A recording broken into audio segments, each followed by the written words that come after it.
a very new style video today. I'm going to be talking about 5 thrillers to read this fall. I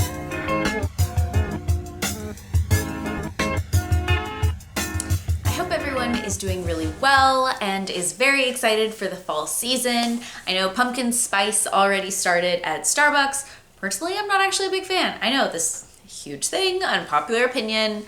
I don't actually like pumpkin spice, but I really love fall.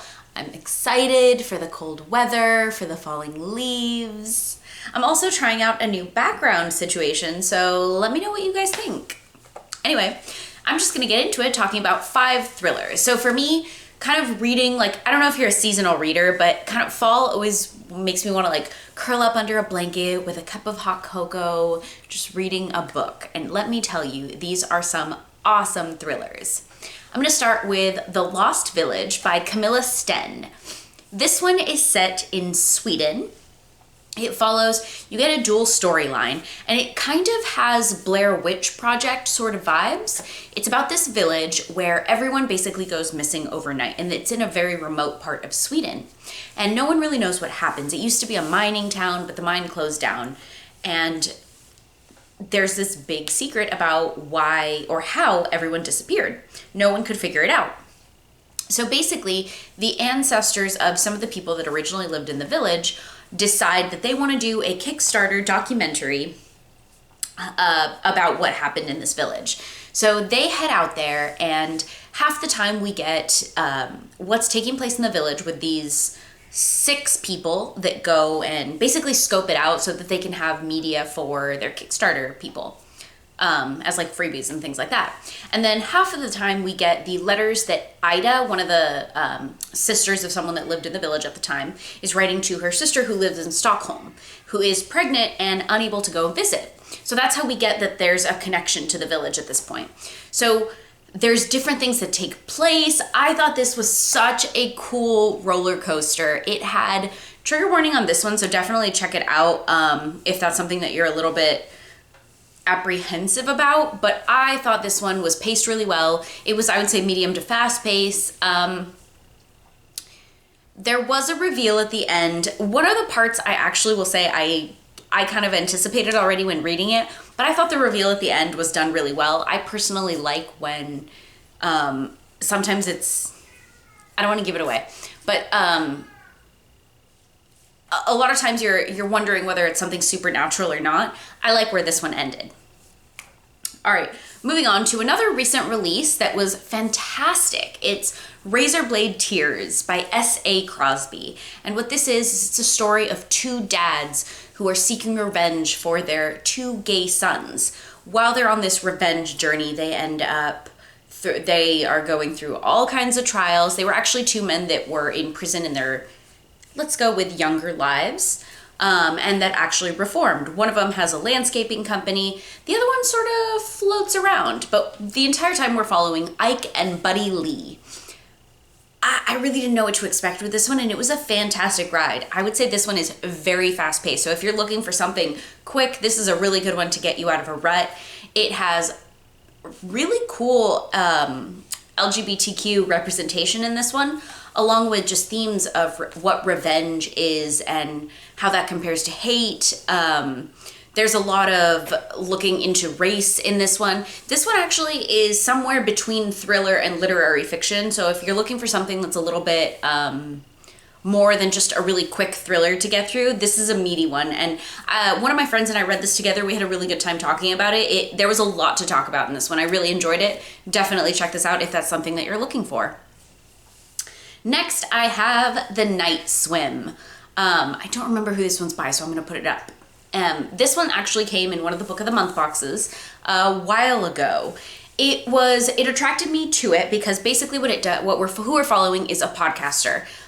I believe the podcaster's name is Rachel. But anyway, so we meet her as she's kind of finding this letter on her car. So she doesn't usually get recognized. She's on her way to this pretty small town to cover this rape case. And what she does in her podcast is put you, the listener, into the actual jury box. So her goal is to actually transcribe everything that's taking place in real time in this case and pretty much give you a first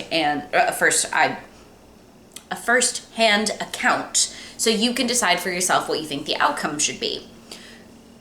Half of that, like that's half of the book.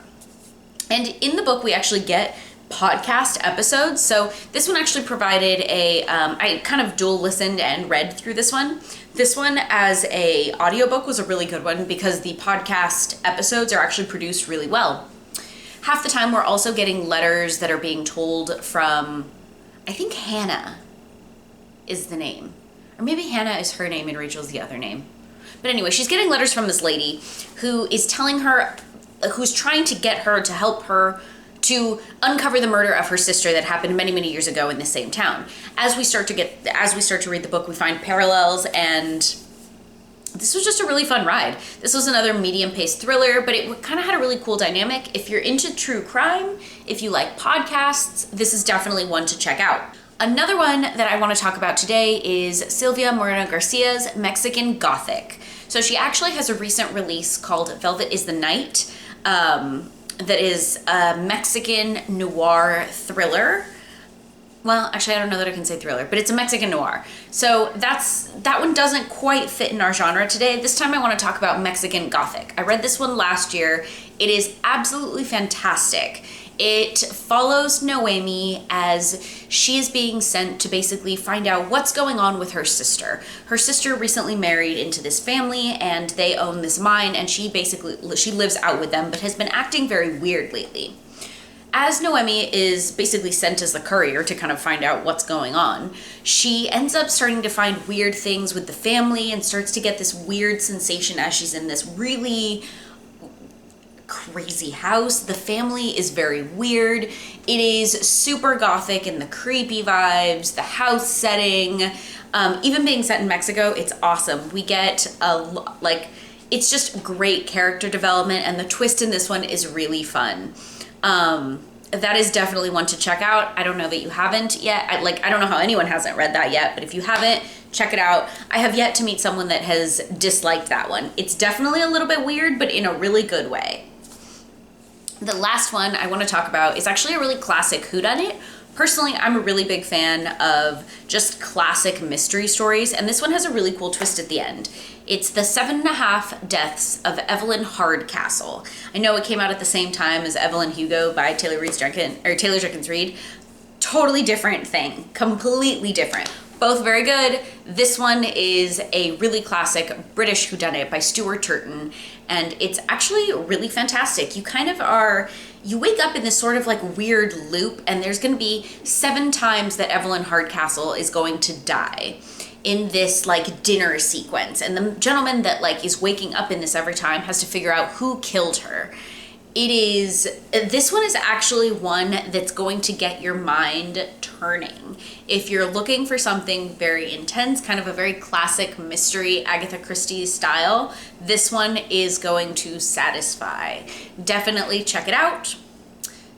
Thanks for being here, guys. Those are my fall thriller suggestions. Let me know if you read any of these and like them, don't like them. Talk to me about it.